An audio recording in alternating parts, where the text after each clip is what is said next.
some people were kind enough to tell me I got the slave to freedom wrong. And since I am a humble man, I have to admit defeat. Of course, before I do that, I have to highlight my error of the previous video to show how incredibly bad this error is and show off how incredibly humble I am. Then, after, I'll elaborate some more, because apparently people still don't understand my problems. What did I say or do in the previous video? I used Shash, who is a Jew, and I used the Holocaust as an example. Why?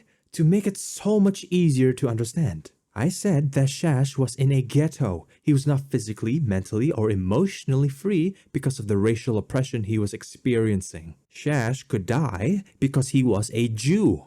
But Shash wanted to be free because he did not want to die, because he wanted to see the sights in the book. I said in the previous video that he will be free from the ghetto. I wrote it like this to suggest that Shash would have the resolve to do everything in his power to free himself from the ghetto. I constantly used the word desire. Why? Because Shash did not want to die in a ghetto or die in a death camp and gassed or liquidated. He would desire to free himself from his situation. That is what I said in the previous video. They say slave to freedom is actually Eren being obsessed with the idea of freedom, not just freedom. Kenny said everyone is a slave to something, that they have to be drunk on something in order to keep moving. Yes, chapter 69, I know, I read it. I said that Shash wanted to be free from the ghetto. He wanted to be free from Nazi Germany. In fact, I didn't just say wanted, I said he desired to be free. That he would do anything, everything to get to his goal of freedom from Nazi Germany. And that's how he achieved his goal. Because Shash was a slave to freedom. Because he desired freedom. He went through the lengths to successfully free himself from Nazi Germany. So when Shash did free himself, he satisfied his goal of freedom from Nazi Germany. He would be free, right? Then I wrote a stranger telling him that he is still not free. And I said that this does not make sense, because his goal was to be free from Nazi Germany. He satisfied his goal of freedom from Nazi Germany. He would be free, right? Clearly this is wrong. This is a literal interpretation of slave to freedom, even though I used both. And this is not the correct version, which is the thematic interpretation of slave to the idea of freedom, where the person has to be drunk on it in order to keep them going. Wow, this changes everything, doesn't it? There's such a big mistake here. Let me rectify my mistake. So Shash is in a ghetto in Nazi Germany. But let me do it right. Shash wanted to be free. Shash wanted to be free from Nazi Germany. By his desires to be free from Nazi Germany, he becomes obsessed with the idea of freedom from Nazi Germany. He becomes a slave to the idea of freedom from Nazi Germany. He was drunk on the idea of freeing himself from Nazi Germany. The reason why he kept moving forward was so he could satisfy his idea of freedom from Nazi Germany. That's crazy. Barely anything changed from my previous video. Instead of slave to freedom, it's now slave to the idea of freedom. Wow. But that's right, I missed something. I also said that Shash read a special book, and he wants to see the sights in that book. With that in mind, let's think to ourselves. Let's think what a Jew's idea of freedom would be when he's stuck in a ghetto in Nazi Germany. Would it be a volcano? Would it be a snowy field? Would the Jew's idea of freedom be the ocean? Or would Shash's idea of freedom be freeing himself from his racial oppression? Freeing himself from people that wanted to kill him just because he was a Jew? Freeing himself from the entire country of Nazi Germany? To be free enough to see a volcano, free to see a snowy field, free to see the ocean without fear of being gassed, without fear of being liquidated. I do not understand. When I said slave to freedom, I emphasized on the desires. Slave to freedom, Shash desires to be free. But apparently that wasn't good enough. Apparently just slave to freedom is wrong. Oh, I get it. Is it because I said in the previous video this line of dialogue? You are a slave to freedom, and because slaves are not free, you are not free. Could it be this? When Kenny said that everyone is a slave to something, he doesn't mean it in the traditional sense of slavery. Yes, I know. I read chapter 69 too. I'll explain this later. Don't worry, I wasn't done with the examples. Let's use my black slave example. I'm gonna take a wild guess and assume it's either this one or the Israelite example, where people said it was too literal. Here was my wrong interpretation. The interpretation that was wrong, because it was too literal and less thematic. I said, the black slave wants to free himself from his slavery. The black slave desires to be free. Because of that desire, he kills his slave drivers, slave owners, and physically breaks his chains. The black slave then runs away, escapes his pursuers, and starts a new life. I asked if the slave is now free. The answer is no. He was not free because of his desire to be free from his slavery. Now, let's change it to the correct interpretation. That is more thematic because I have to remember it's the slave to the idea of freedom. But what would a black slave's idea of freedom be? To be free from slavery. Okay. The black slave wants to free himself from his slavery. The black slave, because of his strong desire to be free from his slavery, becomes obsessed with the idea of freedom, his freedom from slavery. Because of this obsession, he becomes drunk on his idea of freedom, and this is what compels him to kill his slave drivers, slave owners, and physically break his chains. Because it is only by doing this that the black slave is able to reach that idea of freedom. Being drunk on this idea of freedom, of freeing himself from slavery, he runs away and starts a new life. But that black slave isn't free because he is still a slave to the idea of freedom. Yeah, this sounds like my previous video. Barely anything changed in the meaning. Only thing that changed were more words. Slave to freedom changed to slave to the idea of freedom. But I see. I forgot. Because you see, killing those people was the only way he could achieve his idea of freedom. He wanted to kill those people because that was his ultimate expression of freedom. Because you see, the black slave could have 100% went with peaceful solutions. The black slave had a choice in how he reached his idea of freedom. Yes, he had a choice. The black slave could have talked it out. Diplomacy would have 100% worked. Trust me. Even if the story presented otherwise, what the black slave had to do was ask politely to his slave owners, "Hey, can I be free?"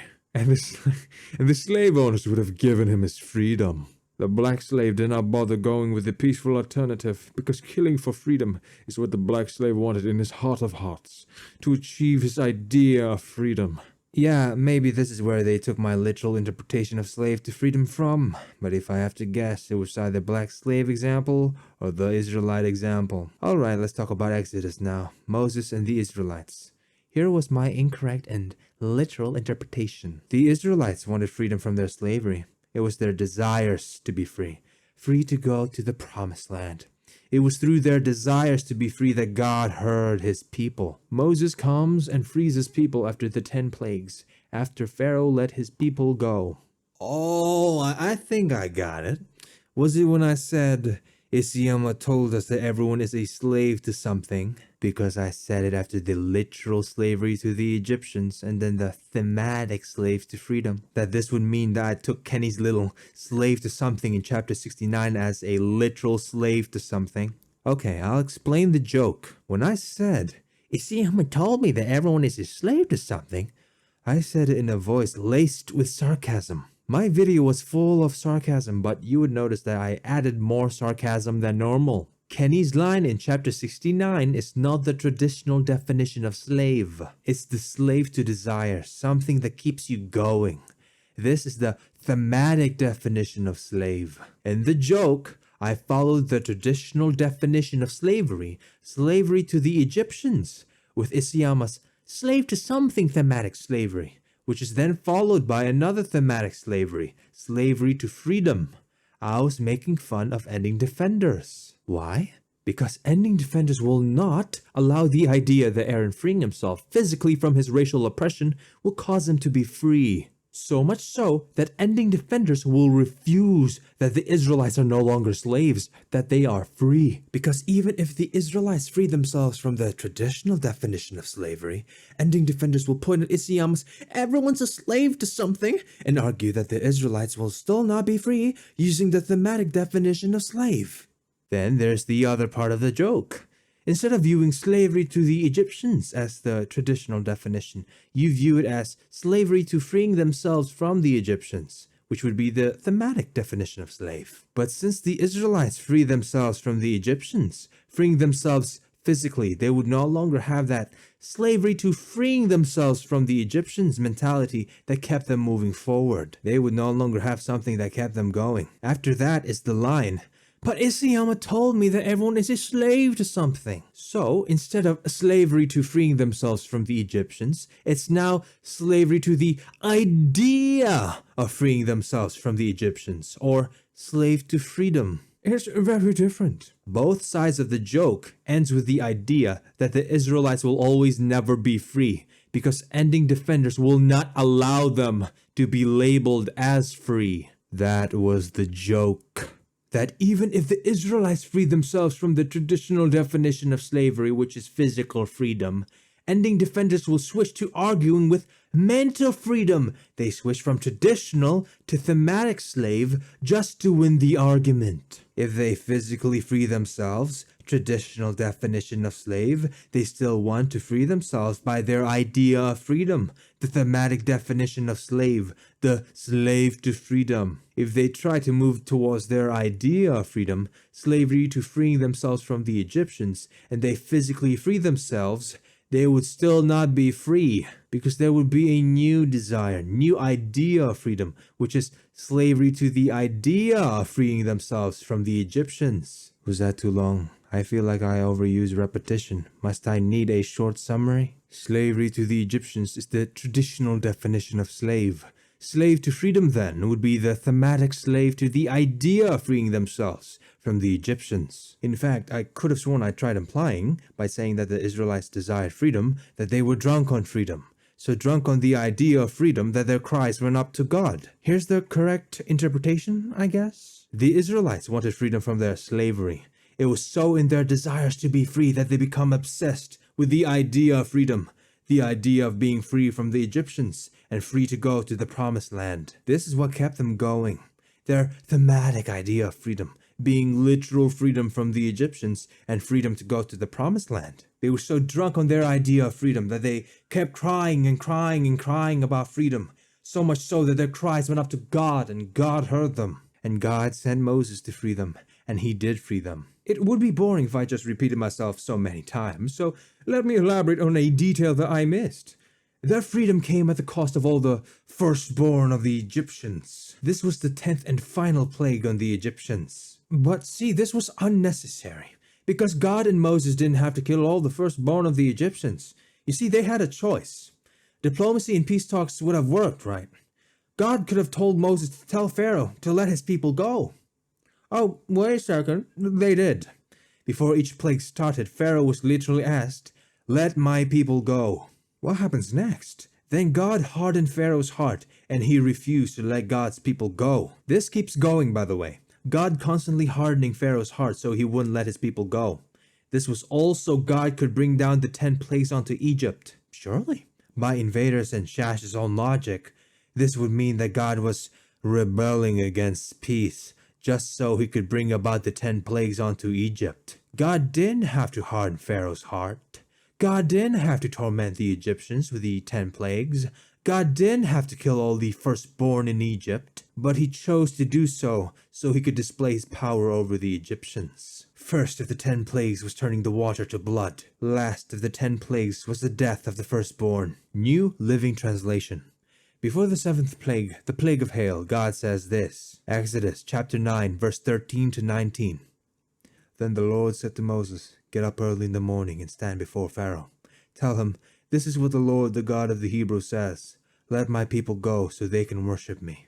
If you don't, I will send more plagues on you and your officials and your people. Then you will know that there is no one like me in all the earth. By now I could have lifted my hand and struck you and your people with a plague to wipe you off the face of the earth. But I have spared you for a purpose, to show you my power and to spread my fame throughout the earth. But you still lord it over my people and refuse to let them go.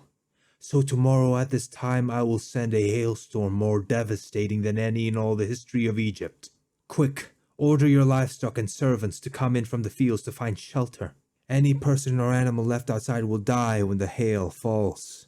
I guess God truly was the slave all along, a slave to his desires to show his power over the Egyptians. Because if he wasn't a slave to his desires, he could have chosen to do the peaceful alternatives. Just ask Pharaoh to let his people go. But God kept impeding on that peace by hardening Pharaoh's heart, so God can stretch his hand over Egypt. The 8th plague, the plague of locusts. Exodus chapter 10, verse 1 to 2. Then the Lord said to Moses, "Return to Pharaoh and make your demands again. I have made him and his officials stubborn, so I can display my miraculous signs among them. I have also done it so you can tell your children and grandchildren about how I made a mockery of the Egyptians, and about the signs I displayed among them. And so you will know that I am the Lord." It was a mockery of the Egyptians. This was his ultimate expression of his power. God can't just free his people from slavery normally. This was God's ultimate expression of freedom. Because understand that the 10 plagues God sent weren't random, you see. Because it was a mockery. It was a mockery on the Egyptian gods. Each of the plagues were an insult to the gods of the Egyptians. Like, why did God send a plague of frogs? This plague doesn't look so serious. Then you realize that Hecate was an Egyptian goddess with the head of a frog. Then when you look at it with that context, God was insulting Hecate. The 9th plague was the plague of darkness. What's so bad about a little darkness? The plague was not that bad until you realize God was insulting Ra.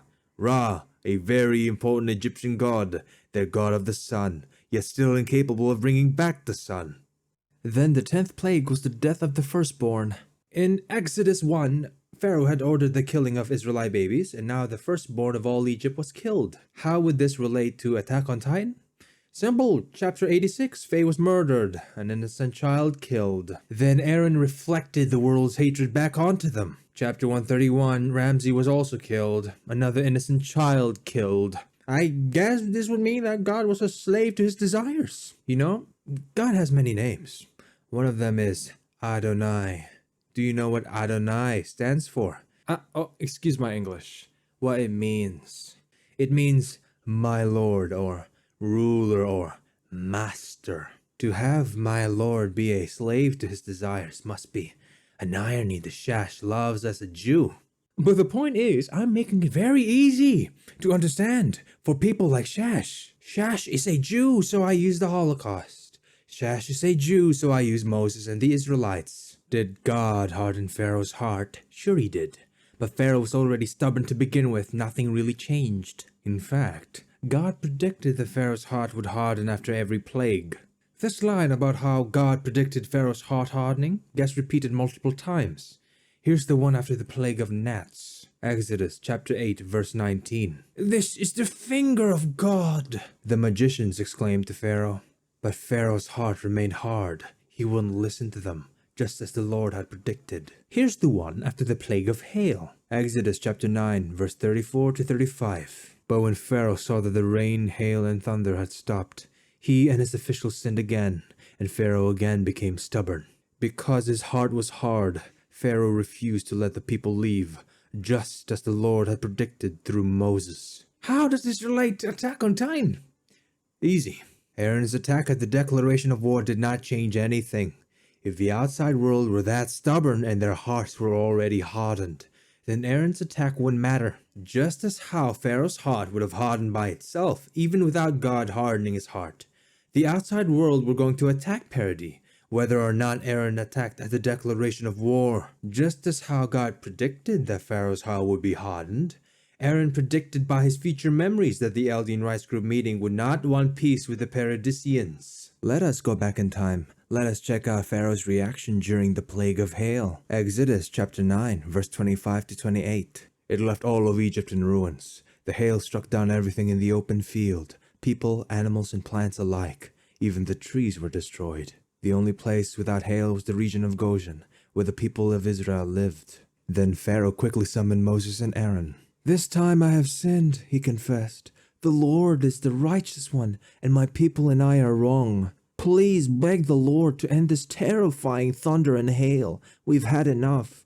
I will let you go. You don't need to stay any longer." Pharaoh, after God stopped the rain and hail, sinned again despite having an apparent change of heart, and refused again to let God's people go. And if you reread the passage, Pharaoh was basically kissing the ground. Tears of regret were practically spilling from his eyes. So, his complete 180 the moment the plague was lifted was hilariously shameless. Does this absolute shamelessness remind you of Attack on Titan? Just as with Pharaoh, the people of the outside world in Attack on Titan, because of their stubborn refusal to let go of their hatred, would destroy parody after the rumbling is stopped, even after they acknowledge their failures. Now this is Ending Defenders' cue to say, Civil War! This happens 100 years later! Gentlemen, listen, if we read from the start of chapter 139 to the end of chapter 139, the first conclusion you would have drawn would not have been civil war. Why? Because the story is said in chapter 139 that this war would not end until one side is eliminated. Historia's dialogue does not suggest it would end in civil war. It's not that difficult. Now, do I actually think God was a slave to his desires? No, I don't. The purpose of that was to highlight how insulting and absurd Shash's own logic is. Because we just love to focus on that mental freedom, don't we? Ignore all the physical freedom, just focus on the mental freedom. Racial persecution and discrimination? No, just think mental freedom. Because you know what happened in AOT. And what's his reason? I am a Jew! Had not a Jew eyes? Had not a Jew hands? Organs? Dimensions? Senses? Affections? Passions? Fed with the same food? Hurt with the same weapons? Subject to the same diseases? Healed by the same means? Warmed and cooled by the same winter and summer as a Christian is?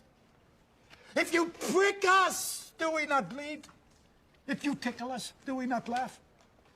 If you poison us, do we not die? And if you wrong us, shall we not revenge?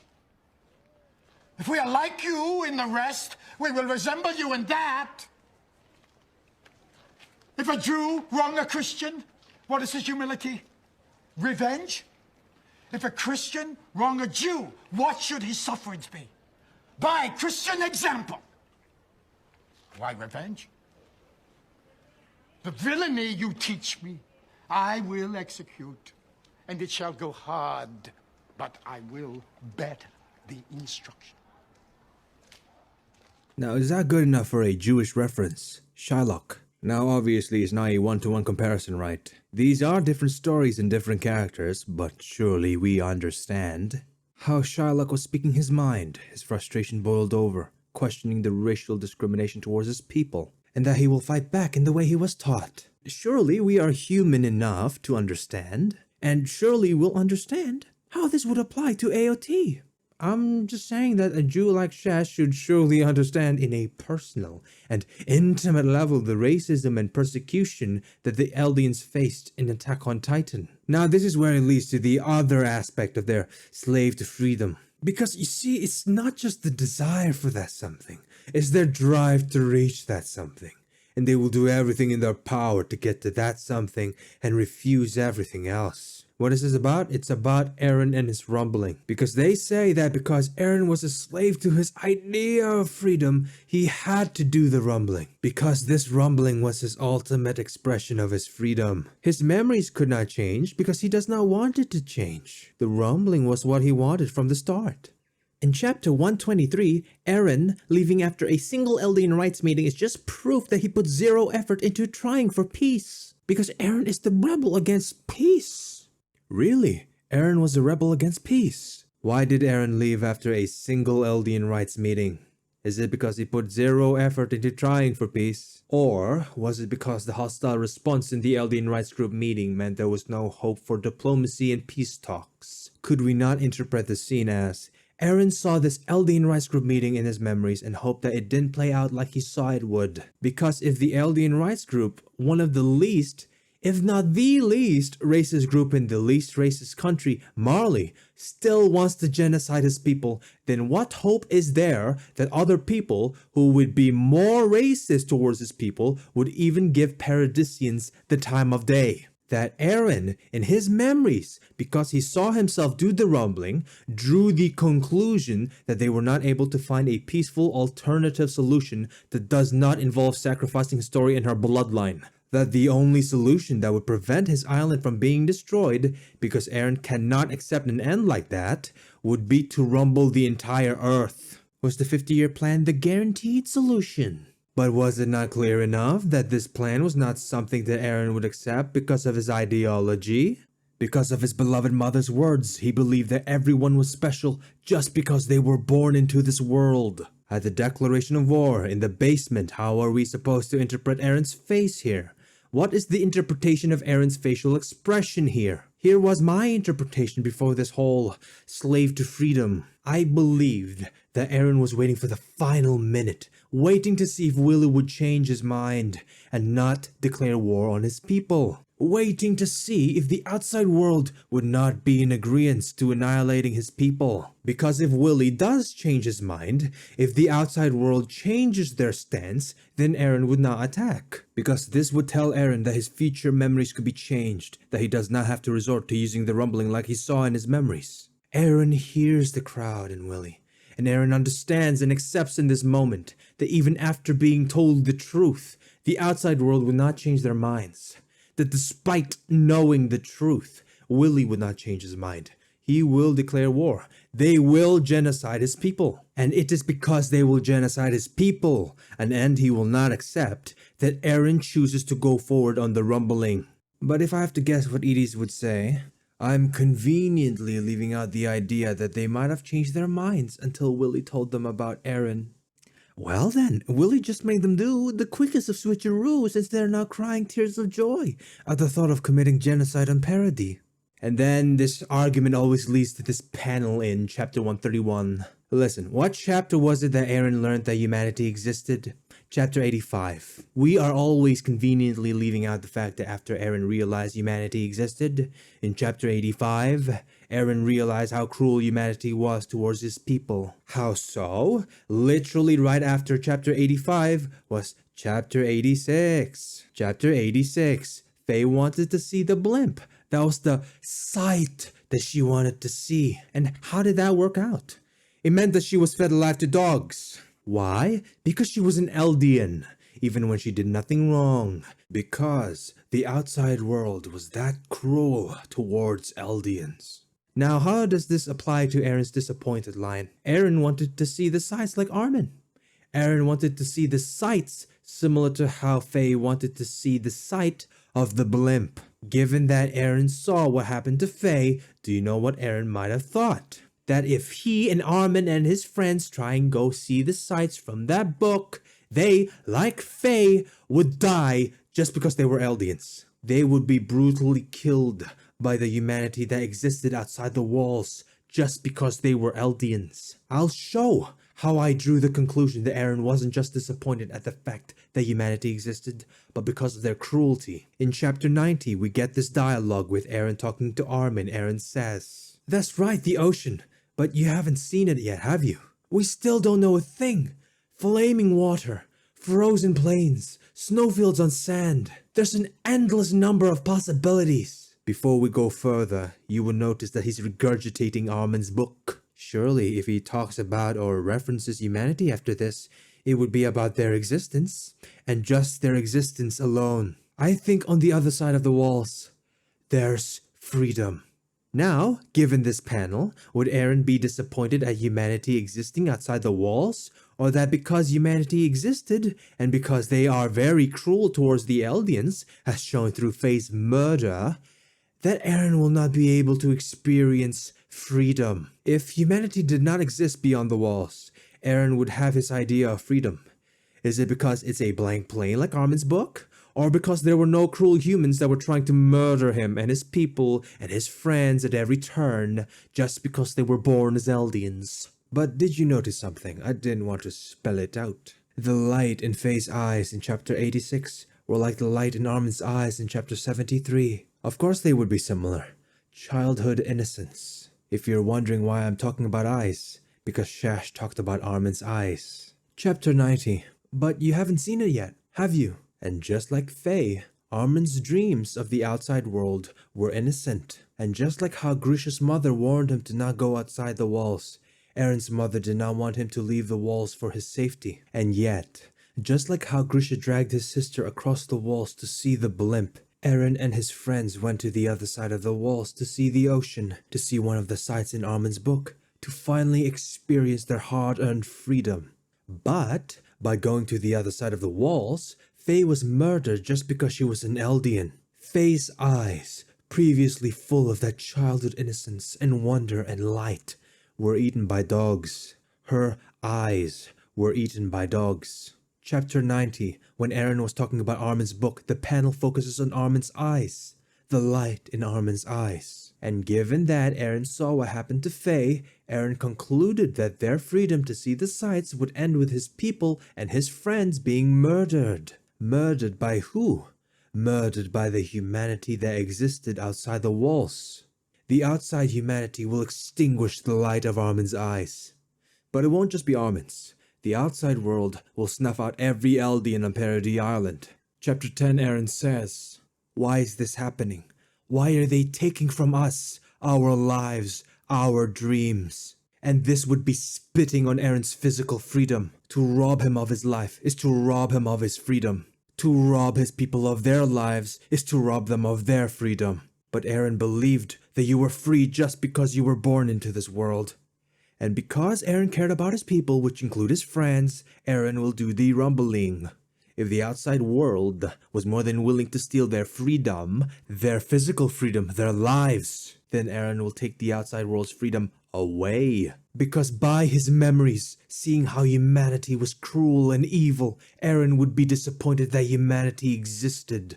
Shash is a Jew, so I'll try to make it easier to understand. The Bible, New Living Translation, Genesis chapter 6 verse 5 to 8. The Lord observed the extent of human wickedness on the earth, and he saw that everything they thought or imagined was consistently and totally evil. So the Lord was sorry he had ever made them and put them on the earth. It broke his heart. And the Lord said, "I will wipe this human race I have created from the face of the earth. Yes, I will destroy every living thing, all the people, the large animals, the small animals that scurry along the ground, and even the birds of the sky. I am sorry I ever made them." But Noah found favor with the Lord. Now, let me ask, was God disappointed that humanity just existed? Or that the humanity which existed was consistently and totally evil? Eren was not disappointed just by the existence of humans, but because they were cruel and evil. Did God flood the earth because he wanted to destroy humanity? Yes, but it was to rid the world of its evil and bring back good through Noah. If he wanted to destroy humanity just for the sake of it, he would have destroyed Noah as well.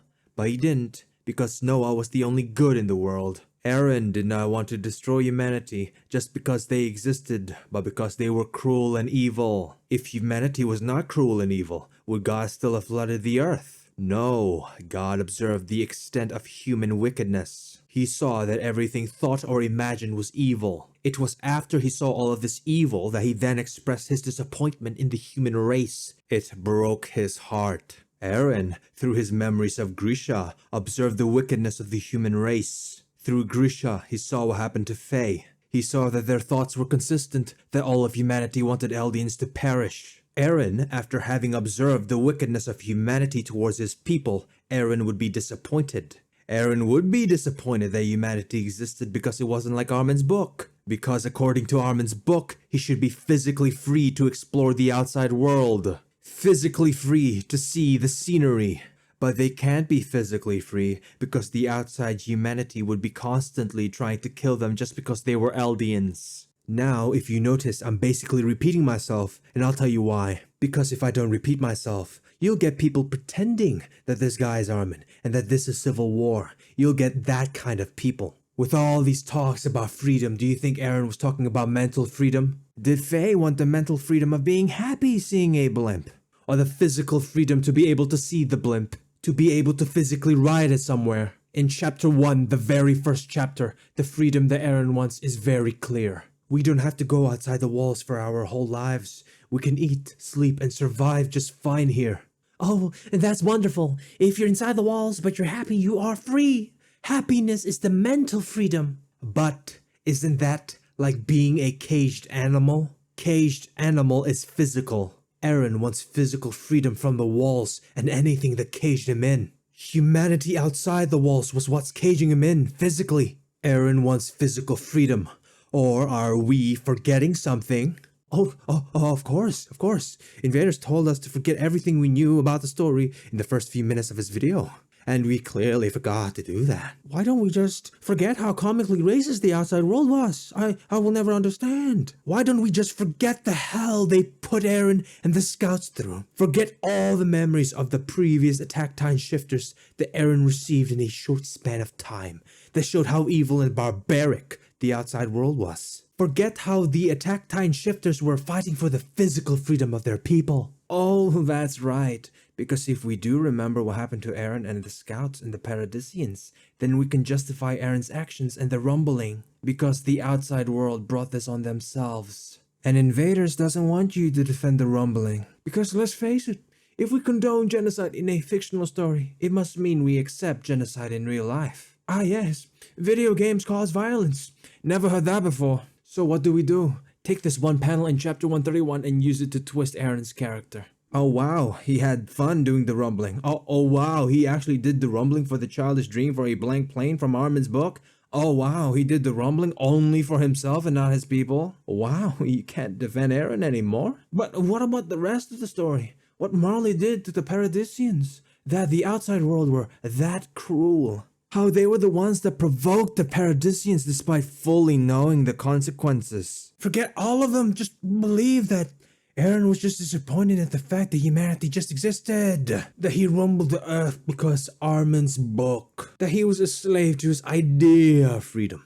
That he had to reach his idea of freedom. That even if the outside world was not cruel towards his people, meaning Eren could go see the sights in Armin's book without being murdered for being an Eldian, Eren would still rumble the world. Because he was a slave to his idea of freedom, he planned to do the rumbling from the start. He was just trying to find an excuse to do the rumbling. That's why he planned the declaration of war with Yelena and Zeke. You see all these panels where Eren was looking for alternative peaceful solutions that doesn't require killing children. Well, let's just pretend. Eren was just pretending to look for alternative peaceful solutions. For example, when he was disappointed in chapter 108 that the world wanted them to be the scapegoats, he wasn't disappointed because the peaceful solution didn't work. He was actually just feeling bad that he was happy that the peaceful solution didn't work. Because Eren wanted the rumbling from the start. Because the rumbling was his ultimate expression of his idea of freedom. Because he was a slave to his idea of freedom. The ultimate expression of his freedom. Oh, except he won't sacrifice his friends. That's not a sacrifice he was willing to make. Unless it's Sasha and Hanji and Vlog. Yeah, he's a slave to his idea of freedom that he'll sacrifice everything to reach that dream. But not really, I guess. Is it because Kenny and Erwin gave up on their dreams and died, and therefore Eren should give up on his dreams and die? But that's not the only way the rule of three can be used. It can either be failure, failure, failure, or failure, failure, and then a success. Yeah, slave to freedom is still dumb.